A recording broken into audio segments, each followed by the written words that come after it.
राजस्थान में एक लड़की के साथ जबरदस्ती बलात्कार किया गया और प्रथा के अनुसार उसे गांव से बाहर निकाल दिया जाता है। उसके बाद वह कैसे बदल गई? क्या उसे उस व्यक्ति के बारे में पता चला जिसने उसकी जिंदगी बर्बाद कर दी, या नहीं? चलो देखते हैं। फिल्म की शुरुआत नूरा नाम की एक लड़की के परिचय से होती है। जब वह छोटी थी तभी उसके माता पिता की मृत्यु हो गई थी और वह अपनी दादी के साथ रहती है। नूरा एक बहुत ही जिम्मेदार लड़की है जो अपनी दादी का बहुत ख्याल रखती है। उसने बिच्छुओं पर दवा लगाना अपनी दादी से सीखा होगा, लेकिन गांव वाले नहीं चाहते कि वह ये काम करे, क्योंकि रात में भी आपको जरूरतमंदों तक पहुंचने के लिए अकेले ही यहां से निकलना पड़ता है। इतना ही नहीं, उन्हें पड़ोसी गांवों में भी जाकर जिम्मेदारियों में मदद करनी चाहिए। लेकिन नूरा गाना गा सकती है और अपने पास मौजूद जड़ी बूटियों से जहर निकाल सकती है। हालांकि नूरंदी अभी भी केवल हंसने और खेलने लायक ही है। फिर भी वह अपना काम बखूबी करती है। लेकिन आज वह उसी काम के लिए एक गांव में जाती है। वहां एक आदमी बिच्छू के डंक से बहुत पीड़ित है। पूरा गांव वहां इकट्ठा है। उनमें एडम नाम का एक आदमी भी है, लेकिन उसे नोरेन की सुंदरता में अधिक रुचि है, न कि उसके काम करने के तरीके में। उसे देखने के तरीके को देखकर ऐसा लगता है कि उसे पहली नज़र में ही नोरा से प्यार हो गया था। यहाँ एडम एक व्यापारी है जो ऊंट खरीदता और बेचता है। बाद में नोरान अपनी जड़ी बूटियों के साथ एक गीत गाती है और उस आदमी से जहर निकाल देती है। बाद में जब रात हो जाती है वह घर चली जाती है, लेकिन उसकी जानकारी के बिना ही एडम भी उसका पीछा करता हुआ घर के पास आ जाता है। नूरा उसे देखकर बहुत डर जाती है, लेकिन वह अपनी दादी को इस बारे में नहीं बताती। इस बीच एडम अपने दोस्त से मिलता है। उसके चेहरे पर एक खास खुशी है। उसका दोस्त पूछता है क्या हुआ। फिर एडम उसे नोरान के बारे में बताता है। बाद में जब उसका दोस्त उसे खाने के लिए बुलाता है तब भी एडम नहीं जाता, क्योंकि वह अभी पूरी तरह नूरा के बारे में सोच रहा है। अगले दिन नूरा काम पर जाने के लिए तैयार हो रही है, लेकिन इस बीच वह जहां भी जाएगी एडम वहां उससे पहले पहुंच चुका होगा। इस बार भी यही बात घटित हुई। इसके तुरंत बाद नूरा ने उससे शादी का प्रस्ताव रखा। इस पर नूरन उसे अपनी चप्पल दिखाता है और बिच्छू से डराता भी है, लेकिन वह किसी भी चीज से डरता नहीं है। जब ये सब हो रहा होता है तभी एक जीप वहां आकर रुकती है। अंदर बैठे लोग उन दोनों को देखते हैं और समझते हैं कि वहां क्या हो रहा है। उन्हें लगता है कि वह लड़की को परेशान कर रहा है। जैसे ही उन्होंने ये सोचा वे नीचे उतरे और आद को बुरी तरह पीटा। अंततः वह बेहोश होकर गिर जाता है। वे नोरम को अपने वाहन में ले जाते हैं। हालांकि आद के ऊंट भी जीप के साथ उसे काफी दूर तक ले जाते हैं। नोरान उन्हें देखता है और उन्हें जीप रोकने के लिए कहता है। नोरान उन्हें यह नहीं बताएगा कि वे ऊंट मर चुके हैं। तभी उसे एक विचार सूझा। वह ऊंटों को बेचती है, पैसे लेती है और घर चली जाती है। वह ये सब अपनी सहेली अमीना को बताती है, लेकिन उनकी दादी को भी इस बारे में पता है। वह कहती है, मैं इस तरह का पैसा घर पर नहीं रखूंगी, मुझे वह पैसा दे दो और हम इसे गरीबों में बांट देंगे। वे कहते हैं कि यह जहर के समान है। नोरान अपनी दादी से पूछता है कि हमसे गरीब कौन है। वह तुरंत कमरे में जाती है और पैसों के डिब्बे ले आती है और कहती है कि घर में राशन नहीं है, लेकिन अगर दादी इन पैसों से खाना देती है तो वह गुस्से में कहती है कि मैं बिल्कुल नहीं खाऊंगी। अब नोरान को दादी का मूल्य पता चल गया। उसने अपने जीवन में सब कुछ अपनी दादी से सीखा। वह तुरंत मुझसे कहती है कि पैसा गरीबों को दे दो। फिर वह अपनी दादी को गले लगाती है, लेकिन अमीना भी कम नहीं है। ये शीघ्र ही वापस आ जाएगा। वह कहती है कि वह पैसे नोरानी को वापस कर देगी और अपनी दादी को बता देगी। नोरान उसमें से 2 नोट ले लेता है और बाकी अमीना को वापस दे देता है। इस बीच एडम अपने खोए हुए ऊंटों की खोज कर रहा है। वे अभी तक प्रकट नहीं हुए हैं, आप उन्हें देख भी नहीं सकते। नूरा ने उन्हें बेच दिया है ना। अब एडम बहुत निराश है क्योंकि उसकी पूरी आजीविका ऊंटों पर निर्भर है। उस रात बाद में नोरान घर के बाहर अभ्यास करती है, अपनी मधुर आवाज में गाती है और फिर अंदर जाकर अपनी दादी के साथ सो जाती है। नोरान आसानी से अपनी दादी को बता देती है कि वह उनसे कितना प्यार करती है, क्योंकि इस दुनिया में उसकी दादी के अलावा उसका कोई नहीं है। उनकी दादी ने नोरान के लिए शादी के कपड़े भी तैयार किए होंगे। बाद में अपने ऊंटों को खो देने के बाद आदम निराश होकर अपनी बहन के घर जाता है। अपनी बेटी से मिलने के लिए एडम पहले से ही शादीशुदा था। कुछ दिन पहले उसकी पत्नी की मृत्यु हो गई थी। अब वह अपनी 8 साल की बेटी के साथ रहता है। वह हमेशा अपने काम के सिलसिले में बाहर रहता है, इसलिए वह अपनी बेटी को अपनी बहन के पास रखता है। उसे देखते ही ऐसा लगता है जैसे किसी ने उसे मारा हो। पूरा शहर किसी लड़की के प्रेम प्रसंग की चर्चा कर रहा है। किसी लड़की ने उसकी पिटाई कर दी थी, लेकिन एडम चुप रहता है। अपनी बेटी की भलाई जानकर वह अपने ऊँटों की तलाश में फिर से निकल पड़ता है।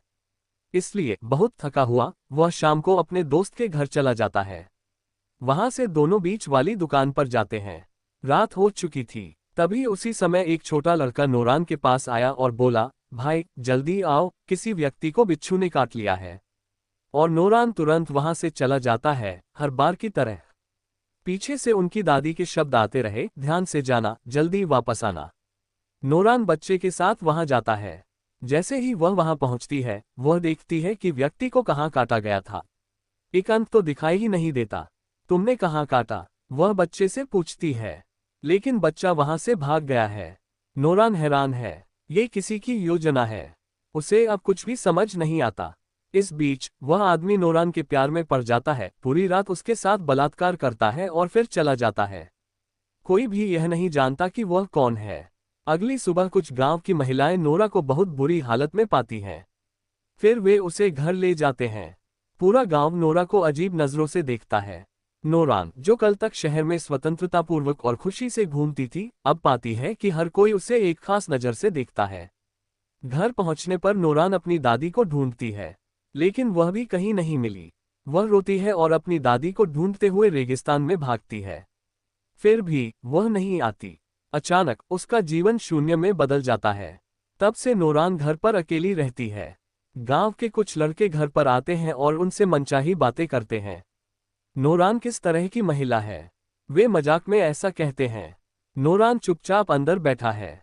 उसकी पीड़ा को समझते हुए अमीना खाना लेकर आती है, लेकिन नूरान दरवाजा नहीं खोलता। वह खाना वहीं छोड़कर चली जाती है। अगली रात कुछ लड़के फिर घर पर आते हैं और हंगामा करते हैं। वे अश्लील टिप्पणियां करते रहते हैं। नूरान सब कुछ सुनता रहता है, लेकिन एडम, जो दूर खड़ा है, ये सब देख रहा है। वह समझता है कि उसके साथ क्या हुआ। नूरान की स्थिति देखकर वह अब और सहन नहीं कर सकता। अगले दिन कुछ गांव की महिलाएं नूरान के घर आईं और बोलीं, हम सभी गांव के बुजुर्ग हैं। तुम्हारी जैसी लड़की को इस गांव में नहीं रहना चाहिए। तुम तुरंत गांव छोड़ दो। लेकिन नूरान बहुत लड़ता है। मैं कहीं नहीं जा रहा। यह मेरा गृहनगर है, यह मेरा घर है। उसी रात बाद में वह कहती है, मुझे उस स्थान पर ले चलो जहां मैंने अपने दोस्त के साथ अपना जीवन बर्बाद कर लिया था। अमीना भी ठीक कहती है और दोनों वहां चले जाते हैं। हालांकि एडम भी वहां पहुंच जाता है। वह नूरान की ओर देखता है और पूछता है कि उसने मुझे क्यों मारा। नूरान ने जवाब दिया, मैंने किसी को नहीं मारा। तब एडम कहता है, लेकिन एक बात बताओ, क्या तुम मेरे साथ मेरे गांव चलोगी? वह पूछता है। नूरा अब ऐसी स्थिति में है कि वह कुछ नहीं कर सकती। उसके पास यहां से उसके साथ जाने के अलावा कोई विकल्प नहीं है। उसे एक साथी की जरूरत है। अगली सुबह नूरा अपना गांव छोड़कर एडम के साथ चली जाती है। एडम नूरन से शादी करता है और उसे अपने गांव ले जाता है। लेकिन उनकी बेटी आयशा नूरा के पूरी तरह खिलाफ है। इसका नूरान से कोई लेना देना नहीं है। आयशा को ये पसंद नहीं है कि उसकी मां की जगह कोई नई लड़की आ जाए, जिसे उसने पहले कभी नहीं देखा हो। बाद में नूरन अपने अतीत के डर पर काबू पाने में असमर्थ रही, इसलिए वह रात में थोड़ी सी भी आवाज से डर जाती है। एडम ये सब देखता रहता है।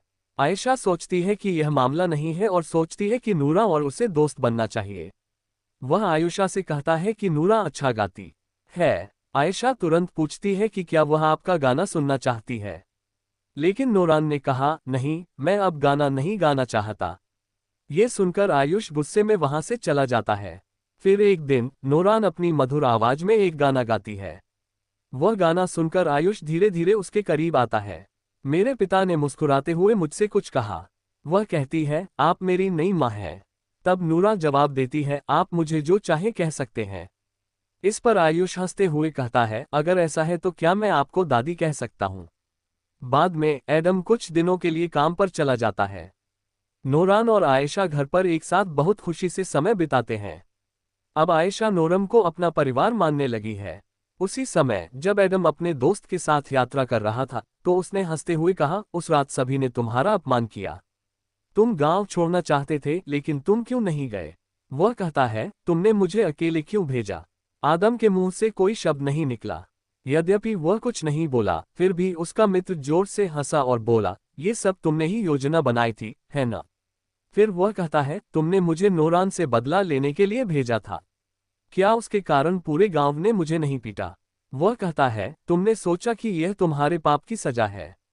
इतना सब होने के बाद भी वह एडम की ओर बड़ी मुस्कान के साथ देखता है और कहता है, आखिरकार तुमने उसी लड़की से शादी कर ली। लेकिन एडम बिल्कुल भी मुस्कुराता नहीं है, क्योंकि उसके दोस्त ने नूरान के साथ जो किया वह उसे एक खेल जैसा लग रहा था, लेकिन अब उसे इस बात का बहुत दुख है। इसके साथ ही वह अपने दोस्त पर हमला बोल देता है। बाद में नूरान को एक भयानक सच्चाई का पता चलता है। उसे पता चलता है कि एडम ने उसे उस रात बलात्कार के लिए भेजा था। इसके अलावा यह एडम ही था जिसने उसकी मां को मार डाला था। नूरान को ये जानकर बहुत दुख हुआ।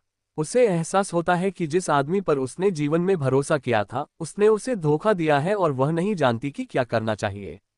अब एडम का दोस्त बिच्छू के काटने से पीड़ित है और नूरान से कहता है, आपके पति ने मुझे मारने के लिए बिच्छू छोड़ा। वह कहता है कि यह सब आदम ने किया। यह सुनकर नूरान क्रोधित हो जाता है। वह कहती है कि वह कभी भी उसके जैसे किसी व्यक्ति की मदद नहीं करेगी और उसे घर से बाहर निकाल देती है। फिर बिना मारक औषधि के वह मित्र वहीं मर जाता है। नूरान शव को रेत में दफना देता है और घर लौट आता है। लेकिन अब उसका मन आक्रोश से भर गया है। वह सोचती है कि वह उस व्यक्ति को सजा देगी जिसने उसे धोखा दिया। कुछ दिन ऐसे ही बीत गए। नूरान अब गर्भवती है। घर पर महिलाएं खुशी के गीत गा रही हैं। लेकिन यहाँ एडम नूरान के प्रति प्रेम प्रदर्शित करना जारी रखता है। लेकिन नूरान वास्तव में कोई भावना नहीं है। एक दिन एडम अपनी बेटी आयुष को अपनी बहन के घर छोड़कर घर लौटता है। लेकिन नूरान कहीं नजर नहीं आ रहा है। वह हर जगह खोजता है। हालांकि नूरान कहीं रेत के गड्ढे में अकेले बैठे नजर आते हैं। उसके पास एक बक्से में एक बिच्छू है। एडम नूरान के पास जाता है, लेकिन वह बहुत बहुत गुस्से में है। तुम ही थे जिसने उस रात मुझे इंसान बनाया था। मेरी माँ की हत्या किसने की? यह आप है। तो अब तुम अपने आप को सजा दो, वह गुस्से से कहती है। फिर एडम नूरान के साथ, मैं सचमुच बदल गया। मैं अभी भी तुमसे प्यार करता हूँ। कृपया इसके लिए मुझे क्षमा करें। वह भीख मांगता है, लेकिन नूरान उसकी बात नहीं सुनता। वह बिच्छू को अपने हाथ में ले लेती है। एडम भी क्रोधित हो जाता है और बिच्छू को अपने हाथ में पकड़ लेता है। वह कहता है, मैं तुम्हें कभी नहीं छोड़ूंगा नूरा। परिणामस्वरूप दोनों को बिच्छू काट लेता है और वे मौके पर ही मर जाते हैं। एडम, नूरान और उसके गर्भ में पल रहे बच्चे की एक ही समय में मृत्यु हो जाती है। फिल्म इस दुखद दृश्य के साथ समाप्त होती है। दोस्तों, यह आज का वीडियो है। सदस्यता लेना न भूलें। देखने के लिए धन्यवाद।